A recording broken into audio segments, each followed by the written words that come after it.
Hello everyone, सबसे पहले आप सभी का स्वागत है हमारे यूट्यूब चैनल रियल नॉलेज दुनिया में। तो today we are going to talk about NPR. सबसे पहले समझते हैं कि एनपीआर होता क्या है, national population register.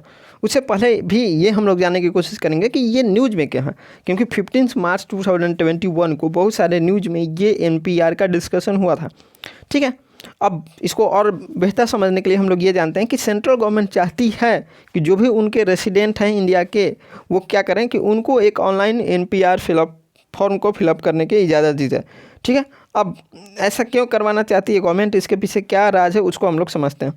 NPV national population register को गवर्नमेंट चाहती है कि ऑनलाइन फिलअप करें उनके जो भी रेसिडेंट हैं, वो भी ऑनलाइन मोड से।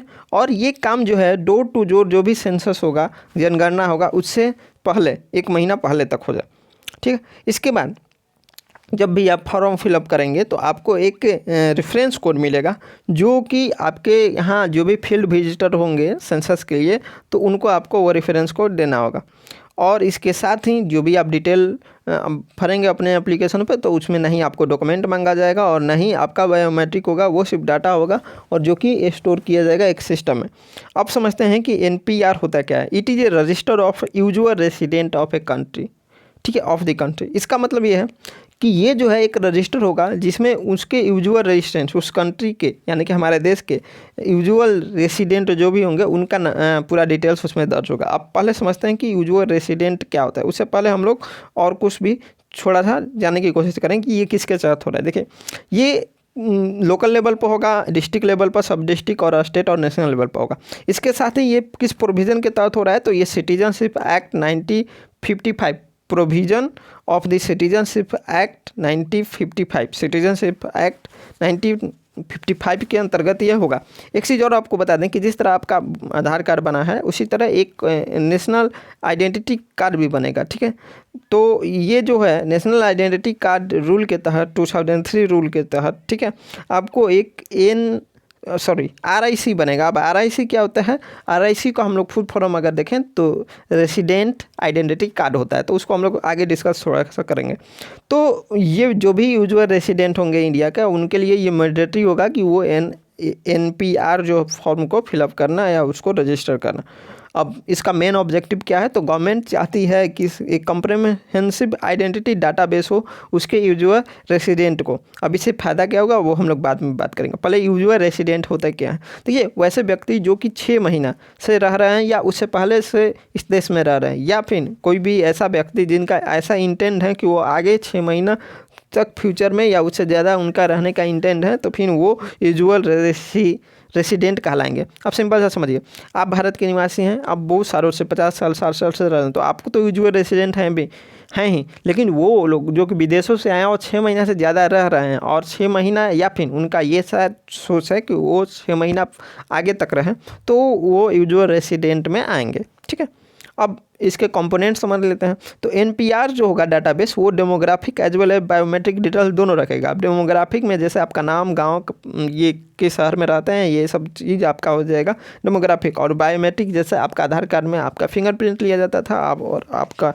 आइज जो कैप्चर किया जाता था, वो चीज़ हो गया बायोमेट्रिक डिटेल्स। ठीक है, अब एनपीआर के तहत, ठीक है, इस प्रोविज़न के तहत, एनपीआर के प्रोविज़न के तहत आपको एक आइडेंटिटी कार्ड मिलेगा जिसको आरआईसी बोला जाएगा, यानी कि रेसिडेंट आइडेंटिटी कार्ड। ऑलरेडी मैंने पास्ट में डिस्कस इसको कर चुका है। तो ये किसी भी इंडिविजुअल को इशू होगा जो कि 80 साल से एबव है, just like voter ID card. ये चिप बेस्ड होगा। ठीक है, इसमें चिप लगे होंगे और जो कि आपका demographic as well as biometric detail दोनों को अपने उसमें चिप में क्या करेंगे, स्टोर करेंगे। आगे समझते हैं कि इसमें यूआईडी नंबर आपका क्या होगा, प्रिंटेड होगा इस कार्ड पर। अब यूआईडी नंबर समझते हैं, यूआईडी यूनिफिकेशन आइडेंटिटी नंबर। ठीक है, अब इसको समझते हैं कि ये क्या है, यूनिक आइडेंटिटी नंबर। अब यूनिक आइडेंटिटी नंबर जो है, जैसे आपका आधार कार्ड पर यूआईडी लिखा होता है, ठीक है, जस्ट वही चीज़ आधार कार्ड वाला जो यूनिक आइडेंटिटी नंबर है, वो यहाँ पर भी आपको क्या किया जाएगा, प्रिंटेड होगा। अब इसके बाद हम लोग आगे समझते हैं। जैसे कि मैंने यहाँ पर आपको मैंने यहाँ पर दिया हुआ है कि एक किस तरह से आपका रेसिडेंट आइडेंटिटी कार्ड होगा, उसका सिंपल है। ये ऑफिशियल नहीं है बट एक सिंपल है। ठीक है, अब यहाँ पर कंट्रोवर्सी इसके आगे पीछे क्या है, जैसे कि क्या हुआ था कि एनआरसी की बात जब हुई थी, तो उसमें लाख्स ऑफ आसाम पीपल, ठीक है, एक्सक्लूड हो गए थे इंडिया के पीपल्स होने से, ठीक है, इंडिया के लोग नहीं है। इस तरह से एनआरसी वहाँ पर जब लागू किया गया था सिर्फ असम में, तो उसमें लाख्स ऑफ पीपल क्या हो गए थे, एक्सक्लूड हो गए थे। तो ये एक ड्रॉबैक था। तो जस्ट लाइक वैसा खतरा इसमें भी हो सकता है। अगला चीज़ कि large amount of personal data जो होगा लोगों का कलेक्ट कर लिया जाएगा, तो इससे दो खतरा है कि इतना पर्सनल डाटा का फिर प्राइवेसी का खतरा हो सकता है, ठीक है। तो और दूसरा चीज़ कि ये अभी तक क्लियर नहीं हो पाया है कि किस मैकेनिज्म के तहत, किस सिस्टम के तहत इतना वास्ट, इतना लार्ज अमाउंट ऑफ डाटा को प्रोटेक्ट किया जाएगा। तो ये कंट्रोवर्सी है अभी इस एनपीआर का जो भी ऑनलाइन फॉर्म फिलअप या फिर डिटेल्स इकट्ठा करने की बात हो रही है। अच्छा, गवर्नमेंट इतना डाटा क्यों चाहती है, उसको क्या फ़ायदा होगा? तो पहले समझिए, every country must have a comprehensive identity database of its resident with relevant demographic details. It will help the government to formulate its policies better and also aid national security. इसका मतलब ये हुआ है कि पहला नंबर कि हर country के पास उसके जो भी रेसिडेंट हैं उनका एक डिटेल्स होना चाहिए, डिटेल्स डाटाबेस होना चाहिए, आइडेंटिटी डाटाबेस होना चाहिए। ये क्या करती है कि गवर्नमेंट को हेल्प करती है कि पॉलिसी को बेटर फॉर्म कर पाएँ, ताकि ये समझ में आएगा कितने गरीब हैं, कितने किस तबके के लोग हैं, तो उनके लिए कैसा पॉलिसी को फॉर्मुलेट किया जाए, ठीक है, ये चीज़ समझ में आता है। और नेशनल सिक्योरिटी के लिए भी अच्छा होता है।